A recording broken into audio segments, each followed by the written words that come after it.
سلام بچه‌ها، چطورید؟ امروز قراره با هم دیگه میکاپ با چشم بسته انجام، یعنی کلا من چشمم بسته است و قرار نیست اینجا ویدیو کات کنم و قراره هر ظرفی رو بیارم بالا و هم بزنم و با چشم دستی دونه انتخاب کنم و با چشم بسته بزنم روی لبم یا روی صورتم. قراره الان با هم دیگه انجام بدیم ببینیم تهش به چه چیزی کشیده میشه.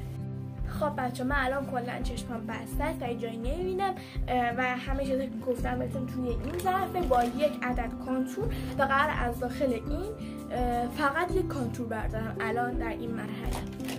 خب همینجوری خود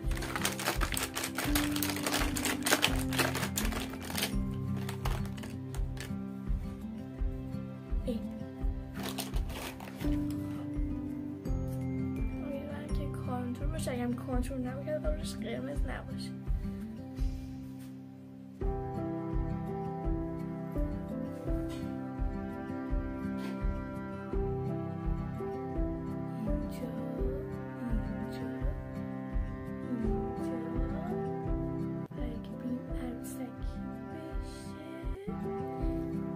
با دست انجام بدید یا بیوتی بلندر؟ با دست.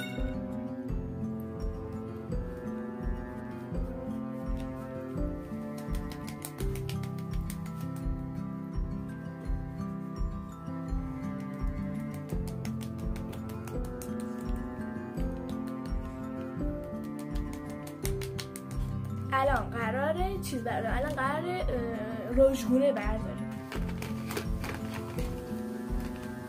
اینو برمیدارم، امیدوارم این بالا رژگونه باشه.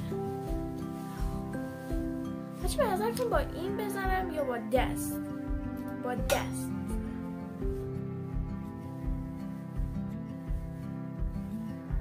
چی بس بکشم؟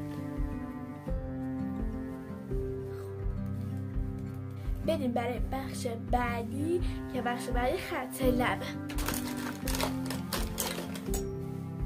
این خط لبه کشم انگار 10 سیجل زدم.